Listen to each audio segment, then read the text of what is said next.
Assalamualaikum warahmatullahi wabarakatuh. Suara riuh pesta masih bergema di luar istana, meski malam sudah jauh berjalan. Aroma dupa memenuhi udara, bercampur wangi bunga teratai yang menghiasi setiap sudut ruangan. Lampu-lampu minyak berderet di koridor panjang, cahayanya bergetar diterpa angin malam yang menyelinap melalui celah jendela tinggi. Pesta pernikahan Firaun dan Asiyah menjadi sorotan seluruh Mesir kuno. Rakyat membicarakannya dengan kekaguman. Para pembesar menganggapnya sebagai penyatuan yang akan menguatkan kerajaan. Namun di balik gemerlap itu, sesuatu yang gelap mulai merayap mendekat. Asiyah, wanita salehah yang terkenal kecantikannya di seluruh negeri, tidak berada di sisi suaminya pada malam itu. Ia berada di ruang pribadinya, duduk di atas permadani, kedua tangannya terangkat, bibirnya bergetar melafalkan doa. Hatinya hanya tertuju kepada Allah Subhanahu wa Ta'ala, memohon agar pernikahan ini menjadi jalan kebaikan. Ia mengingat firman Allah dalam Quran Surat An-Nahl ayat 64, "Dan kami turunkan kepadamu Alkitab untuk menjelaskan segala sesuatu dan petunjuk serta rahmat bagi orang-orang yang berserah diri." Itulah sebabnya ia lebih memilih sujud pada malam pertama daripada larut dalam kemewahan. Di sudut lain istana, dari bayang-bayang pilar batu yang tinggi, sesosok makhluk gaib bergerak tanpa suara. Bentuknya samar, kulitnya berlapis asap hitam, matanya menyala merah. Ia adalah iblis wanita yang sudah mengintai sejak kabar pernikahan ini tersebar.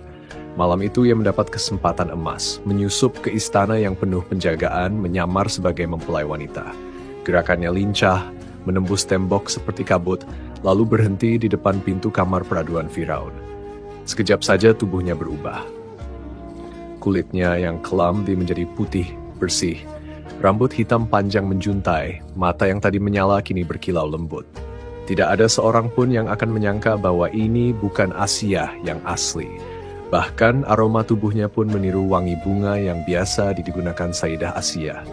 Dengan langkah tenang, ia membuka pintu kamar, membiarkan cahaya obor menerangi wajahnya yang penuh tipuan.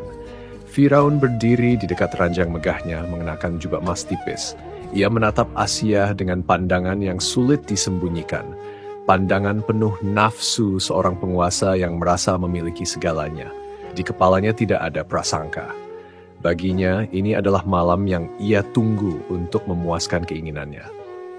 Ia tidak tahu, wanita yang berdiri di hadapannya adalah makhluk yang datang bukan untuk mencintai, melainkan menjerumuskannya. Di luar kamar itu, Sayyidah Asiyah asli tiba-tiba merasakan hawa yang tidak biasa. Saat ia mengusap wajah setelah berdoa, udara di sekitarnya menjadi dingin, napasnya terasa berat. Ia berdiri, melangkah ke pintu, tapi tubuhnya seolah tertahan. Ayat-ayat suci yang ia lantunkan terdengar serak di tenggorokannya.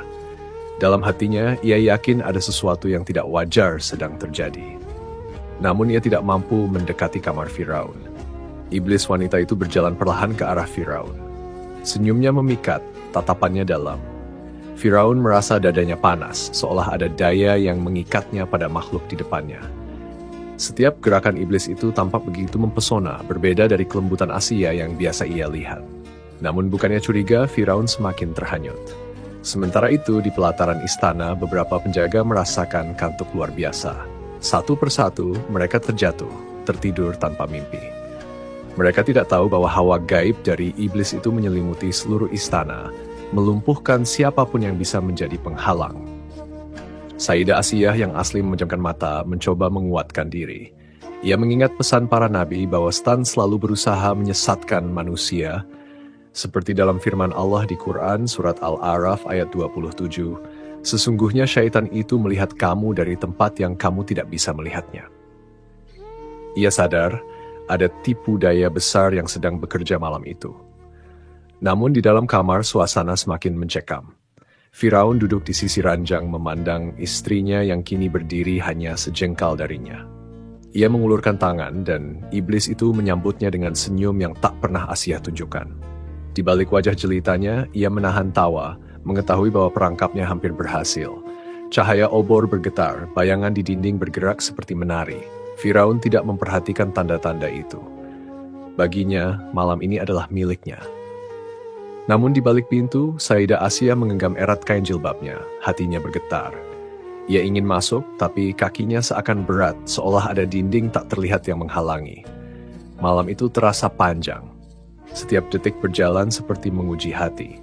Iblis wanita itu semakin mendekat, suaranya lirih namun mengandung racun. Firaun yang terbiasa memerintah kini justru mengikuti irama makhluk itu. Dari sorot matanya terlihat bahwa ia tidak lagi memikirkan apapun selain memenuhi keinginannya. Hawa kamar menjadi semakin panas, namun bukan panas biasa. Ada semacam tekanan yang membuat udara seperti berdesis. Firaun sedikit tertegun, tapi pesona sang istri membuatnya menyingkirkan rasa aneh itu. Ia tidak tahu setiap sentuhan iblis itu meninggalkan jejak pada tubuhnya, jejak yang akan menjadi awal dari kehancurannya. Sayyidah Asiyah di luar kamar mulai membaca ayat kursi, suaranya gemetar namun penuh keyakinan.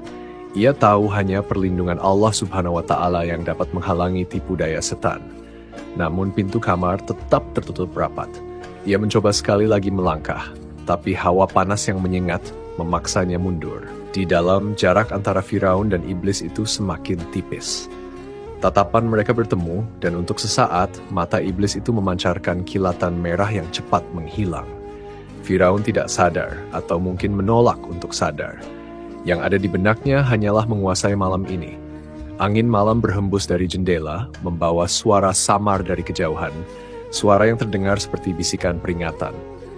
Tapi suara itu kalah oleh degup jantung Firaun yang berpacu dengan keinginannya. Iblis itu tersenyum tipis, meraih tangan Firaun, dan membimbingnya mendekat ke ranjang. Di luar, Sayyidah Asiyah merasakan air mata mengalir. Ia tahu ada sesuatu yang sangat buruk akan terjadi, tapi ia belum tahu bagaimana menghentikannya. Dalam hatinya ia berdoa, "Ya Allah, lindungilah hamba-Mu ini dari tipu daya syaitan yang terkutuk." Lampu minyak berkedip sekali lagi, lalu redup. Bayangan iblis itu memanjang di dinding, membentuk sosok yang jauh dari manusia. Firaun tidak melihatnya. Ia terlalu sibuk menatap wajah yang ia yakini milik istrinya. Dan malam itu, tepat ketika iblis itu mendekatkan wajahnya ke wajah Firaun, hawa di ruangan menjadi pekat. Nafas mereka bertemu, dan di mata iblis itu, api kecil mulai menyala. Kilatan merah samar di mata Asiyah itu masih membekas di pikiran Firaun, namun ia mengusirnya cepat-cepat. Ia memilih menganggapnya sebagai pantulan cahaya obor yang redup. Tubuhnya terasa semakin panas, bukan hanya oleh hawa ruangan, tapi oleh aura aneh yang memancar dari sosok di depannya. Asiyah yang ini berbeda. Gerakannya lebih berani, tatapannya lebih menusuk, dan senyumnya seperti mengajak masuk ke dalam jurang yang dalam. Firaun merasakan jemari halus itu menyentuh punggung tangannya. Sentuhan itu membuatnya bergidik, seolah aliran panas menjalar dari kulit ke jantungnya. Belum pernah Asiyah yang ia kenal memberi tatapan seperti ini. Ada semacam kekuatan yang membuatnya tak mampu berpaling. Hatinya resah, tapi tubuhnya seperti terikat. Dalam benaknya, sebuah pertanyaan kecil mulai muncul. Mengapa rasanya berbeda? Namun setiap kali pertanyaan itu hendak menguat, bibir Asiyah melengkung, menghapus keraguannya. Di luar ruangan, langit malam Mesir kuno pekat tanpa bintang. Angin berembus membawa hawa dingin yang menusuk.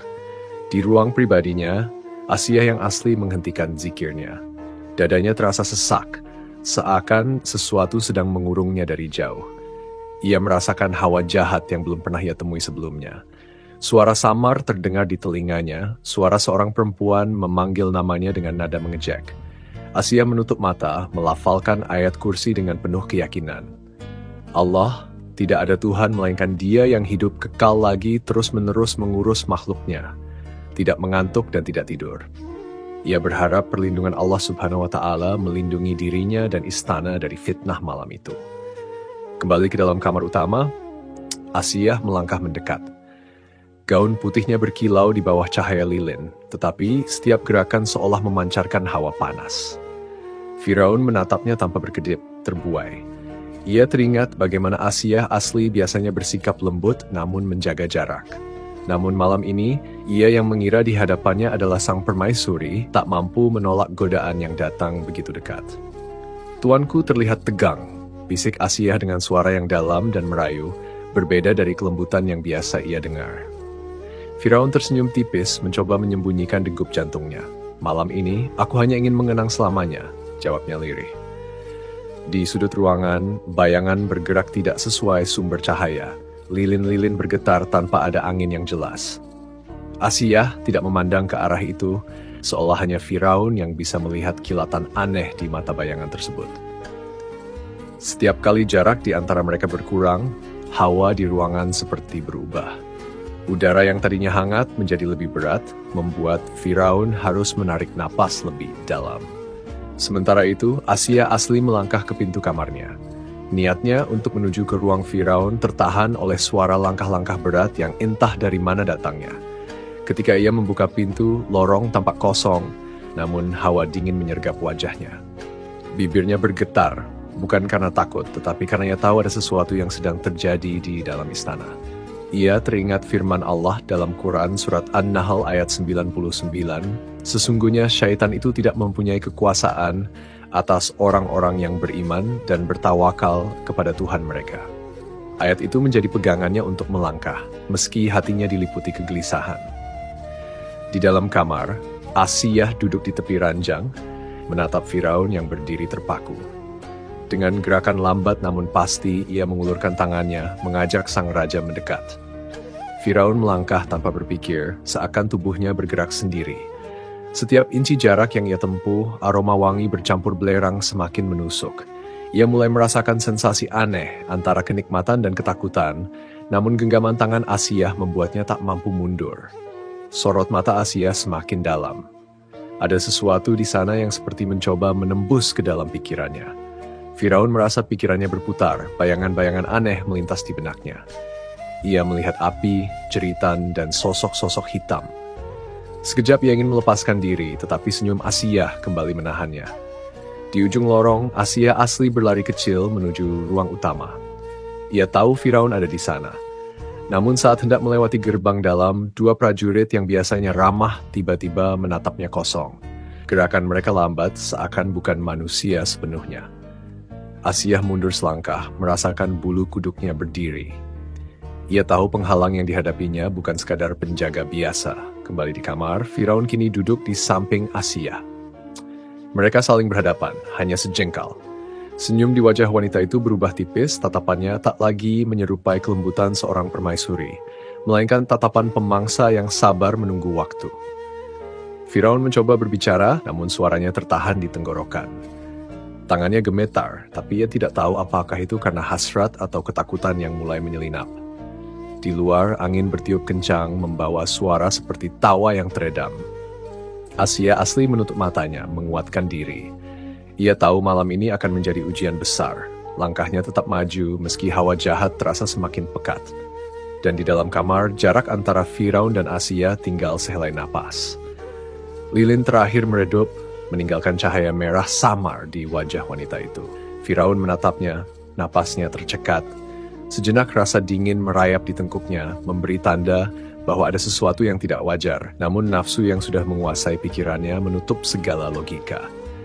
Senyum Asiyah semakin lebar, bibirnya bergerak mendekat, dan dari sela napasnya keluar bisikan yang tak dimengerti Firaun.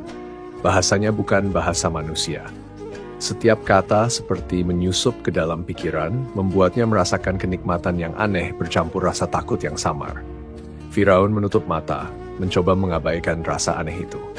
Namun setiap kali ia hampir sadar, jemari wanita itu menyentuh kulitnya dan mengirimkan gelombang panas yang membuatnya kembali terhanyut. Bisikan itu terus mengalun di telinganya, semakin cepat, semakin dalam, seakan-akan sedang mengikat jiwanya dengan rantai yang tak terlihat. Di luar kamar, Asiyah asli berlari menyusuri lorong. Ia tiba di pintu besar kamar utama dan menarik pegangan emasnya. Namun pintu itu tidak bergerak sedikit pun. Ia mendorong, memukul, bahkan memanggil pelayan yang berjaga.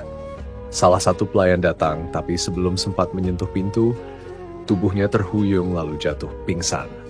Nafasnya terengah, seolah ada sesuatu yang menekan dadanya.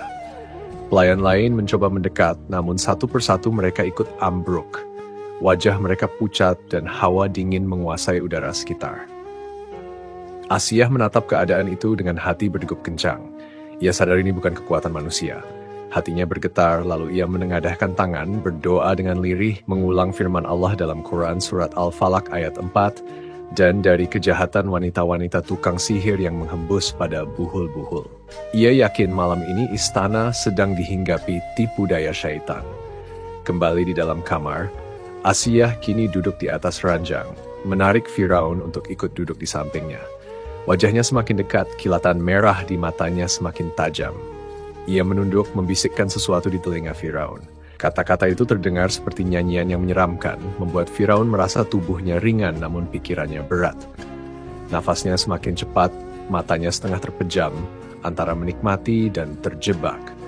Bayangan-bayangan aneh mulai muncul di benak Firaun.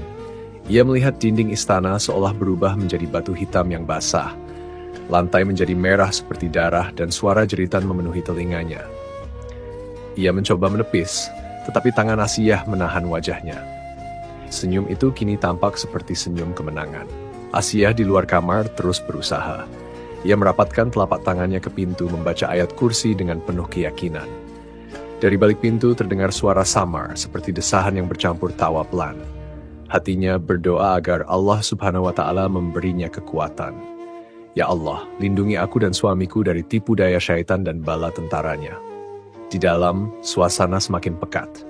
Lilin terakhir meredup. Cahaya di ruangan menjadi kemerahan seakan berasal dari bara api. Asiyah yang sebenarnya iblis itu mulai bergerak seperti menari di hadapan Firaun. Gerakan tubuhnya aneh, tidak seperti manusia. Setiap langkah disertai bisikan yang membuat Firaun merasa semakin tenggelam. Sesekali Firaun membuka mata dan dalam sekejap ia melihat wajah yang bukan lagi wajah Asiyah. Kulitnya memucat seperti lilin, matanya memanjang vertikal seperti mata ular, dan bibirnya mengeluarkan senyum bengkok yang mengancam. Ia terkejut, tetapi seolah ada tangan tak terlihat yang menahan tubuhnya agar tidak bisa menjauh. Nafasnya tersengal, namun ia tidak mampu bersuara. Asiyah di luar mulai merasakan hawa panas merambat dari balik pintu. Ia tahu waktunya hampir habis. Pelayan-pelayan yang pingsan kini terbaring diam dan lorong seolah kosong dari kehidupan. Semua suara pesta yang sebelumnya riuh kini hilang sama sekali, digantikan dengan keheningan mencekam. Di dalam kamar, iblis itu kini mendekap Firaun erat, sambil terus membisikkan kata-kata yang terasa seperti racun bagi jiwanya. Firaun merasakan tubuhnya lemah, seolah tenaganya disedot keluar sedikit demi sedikit. Matanya yang tadinya menatap penuh nafsu, kini mulai kehilangan fokus, namun genggaman iblis itu tidak melepaskannya. Asiyah menempelkan telinganya ke pintu, mendengar detak jantungnya sendiri berpacu dengan cepat. Ia ingin memanggil nama suaminya, tetapi lidahnya seperti keluh. Hatinya berperang antara rasa cemas dan keyakinan bahwa Allah Subhanahu wa Ta'ala tidak akan membiarkannya sendirian. Di dalam, api di mata iblis itu berkobar semakin terang. Sebuah senyum panjang terlukis di wajahnya seakan kemenangan sudah dalam genggaman. Firaun, meski masih mencoba bertahan, merasakan dirinya semakin hanyut. Dan ketika jemari iblis itu menyentuh tengkuknya, tubuhnya seperti kehilangan semua kekuatan. Api di mata wanita itu semakin terang, menyala merah seperti bara yang hidup. Nafas Firaun tercekat, dadanya terasa berat. Ia ingin berteriak, tetapi tenggorokannya seakan terkunci oleh tangan tak terlihat. Tubuhnya tidak bisa bergerak, hanya matanya yang bisa berpaling, dan di sanalah ia melihatnya. Wajah Asiyah mulai berubah. Kulitnya perlahan terkelupas, mengelupas dari pipi hingga rahang, menampakkan daging hitam beruap.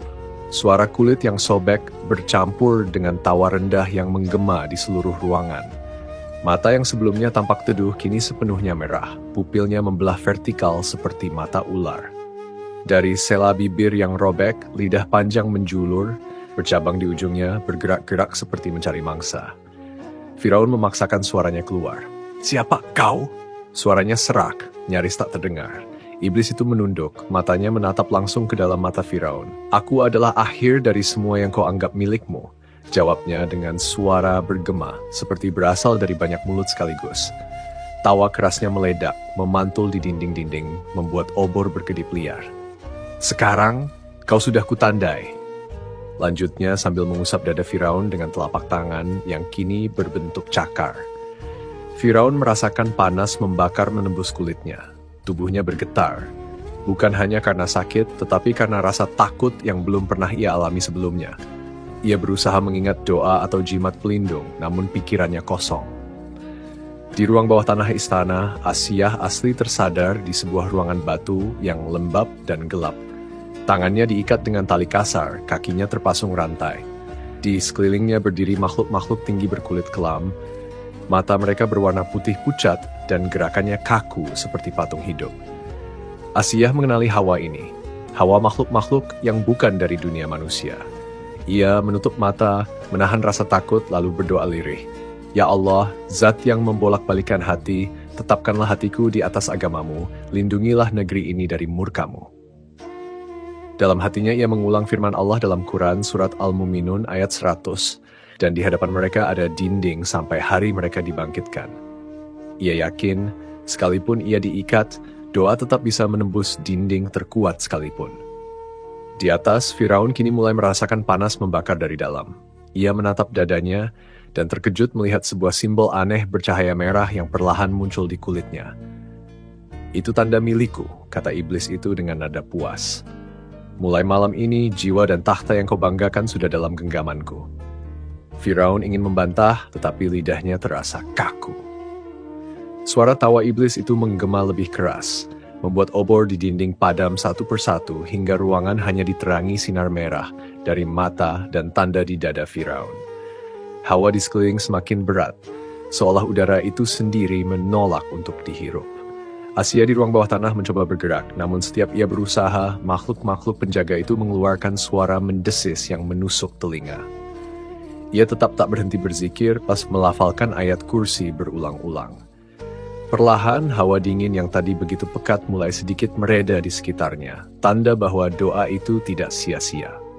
Namun rantai masih mengikatnya kuat, dan ia tahu waktu tidak berpihak padanya. Di kamar, iblis itu mendekatkan wajahnya hingga Firaun bisa merasakan hembusan napas panas yang berbau belerang. Kau akan memerintah, tapi bukan sebagai raja yang merdeka, ucapnya pelan namun tajam. Kau akan menjadi alatku, dan semua yang menentangku akan binasa. Firaun mencoba melawan, tetapi tubuhnya tetap terkunci. Satu-satunya yang bisa ia lakukan hanyalah memandangi wajah menyeramkan itu. Wajah yang dulunya ia kira milik permaisurinya. Dalam hatinya ia merasa ada sesuatu yang runtuh, rasa percaya, rasa kuasa, semuanya. Di ruang bawah tanah, Asiyah menengadah, air matanya mengalir. Ia tahu suaminya sedang dalam genggaman makhluk laknat. Ya Allah, jika engkau berkehendak, hancurkanlah kekuasaan yang dibangun dengan kezaliman. Doanya dengan penuh keyakinan. Suara iblis di kamar berubah menjadi nyanyian rendah, bahasa yang tak dikenali, membuat simbol di dada Firaun semakin bercahaya. Firaun merasakan tubuhnya lemah, seolah sebagian dari dirinya sedang disedot keluar. Nafasnya berat, pandangannya mulai kabur. Suara tawa iblis yang menggema semalam masih terbayang di telinga Firaun, meski kini pagi telah datang. Cahaya fajar menembus celah tirai emas kamar kerajaan, namun sinarnya terasa pucat dan dingin. Firaun terbaring di ranjang, napasnya berat, keringat dingin membasahi tubuhnya. Pandangannya buram, tetapi rasa panas yang membakar dada membuatnya perlahan sadar. Ia menunduk, dan di sanalah ia melihatnya. Kulit di dadanya menghitam seperti arang, dengan bekas luka terbentuk dalam pola aneh yang berkilau samar. Bekas itu, persis di tempat iblis itu menancapkan cakarnya semalam. Setiap kali ia menyentuhnya, rasa nyeri seperti bara menyusup ke dalam tulang. Nafasnya tercekat, bukan hanya karena sakit, tetapi karena ketakutan akan apa yang telah terjadi. Ranjang itu kosong. Asiyah yang bersamanya semalam telah lenyap tanpa jejak. Tidak ada sisa gaun putih atau hiasan kepala yang ia kenakan. Hanya aroma menyengat belerang yang masih menggantung di udara menusuk hidung hingga membuat perut Firaun terasa mual. Ia terdiam, mencoba meyakinkan diri bahwa semua itu hanyalah mimpi buruk. Namun rasa sakit di dadanya membuktikan sebaliknya. Di ruang bawah tanah, pintu batu yang semalam terkunci rapat kini terbuka, seolah semua kekuatan gaib yang menjaganya telah pergi bersama fajar. Asiyah asli tergeletak lemah di lantai, rantai di kakinya terlepas tanpa suara. Makhluk-makhluk berkulit kelam yang semalam berdiri di sekelilingnya menghilang begitu saja, meninggalkan hawa dingin yang perlahan memudar. Para pelayan yang semalam pingsan mulai siuman satu persatu. Salah seorang dari mereka, seorang perempuan tua yang setia, menemukan Asiyah dan berlari memanggil yang lain. Mereka mengangkat tubuh sang permaisuri dengan hati-hati, membawanya ke kamar pribadinya. Asia membuka mata perlahan. Wajahnya pucat, namun matanya masih menyimpan keteguhan. Saat seorang pelayan mencoba memberitahunya bahwa Firaun mencarinya, Asia hanya mengangkat tangan, meminta mereka diam. Ia tahu ada sesuatu yang telah berubah, dan bukan perubahan yang baik. Firaun akhirnya bangkit dari ranjang dengan susah payah. Langkahnya goyah, tubuhnya terasa berat. Ia memanggil pelayan, namun suara yang keluar dari mulutnya terdengar serak dan lemah. Ketika salah seorang pelayan melihat luka di dadanya, ia terkejut hingga mundur beberapa langkah. Firaun memalingkan wajahnya, malu sekaligus marah, tapi ia tidak punya tenaga untuk berteriak. Beberapa saat kemudian, Asia dibawa ke hadapannya. Mereka saling menatap dalam diam. Firaun menunggu istrinya bertanya atau memberi penjelasan, tapi Asia hanya memandangnya dengan sorot mata yang sulit dibaca. Campuran iba, kesedihan, dan sedikit jarak yang sebelumnya tidak ada. Asia. Suara Firaun nyaris tak terdengar. Namun Asia tidak langsung menjawab. Ia hanya menarik napas dalam, lalu berkata pelan, "Semalam, Allah Subhanahu wa Ta'ala menyelamatkan diriku. Tapi aku tidak bisa berkata yang sama untukmu, wahai suamiku." Kata-kata itu menancap di hati Firaun. Ia ingin marah, ingin membantah, tapi luka di dadanya berdenyut setiap kali ia mencoba berbicara. Dalam hati kecilnya, ia tahu apa yang dimaksud Asia. Malam yang seharusnya menjadi malam pertama mereka, kini telah berubah menjadi awal dari sesuatu yang jauh lebih gelap. Asia menunduk, mengingat firman Allah dalam Quran, surat Al-Isra ayat 65, "Sesungguhnya engkau, wahai iblis, sekali-kali tidak berkuasa atas hamba-hambaku." Ia tahu, semalam iblis itu tidak datang untuk dirinya, melainkan untuk menjerat suaminya yang terlalu lama memuja kekuasaan dan mengabaikan peringatan. Istana perlahan kembali beraktivitas, namun hawa aneh masih terasa. Para pelayan bekerja dalam diam, tak berani membicarakan apa yang terjadi. Mereka semua mencium bau belerang yang aneh di lorong dekat kamar raja, namun tak seorang pun berani mengungkapkannya. Firaun duduk diam di kursi emasnya, menatap kosong ke arah tirai yang bergoyang pelan. Setiap kali ia memejamkan mata, wajah iblis itu muncul kembali, lengkap dengan tawa yang menusuk telinga.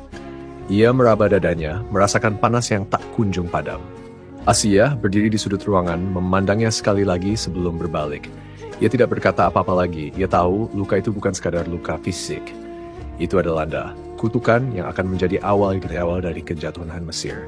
Dan tidak ada yang bisa menghentikannya kecuali Firaun sendiri jika ia mau kembali kepada kebenaran. Namun di dalam hati Asia, ia juga tahu, semakin besar rasa takut Firaun pada kutukan itu, semakin dalam iblis telah menancapkan cengkeramannya.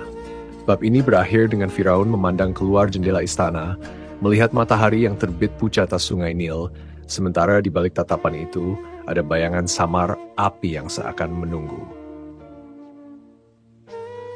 Kalau mau, aku bisa buatkan versi epilog yang menutup kisah ini dengan nada mistis dan simbolik, seperti adegan akhir film horor sejarah.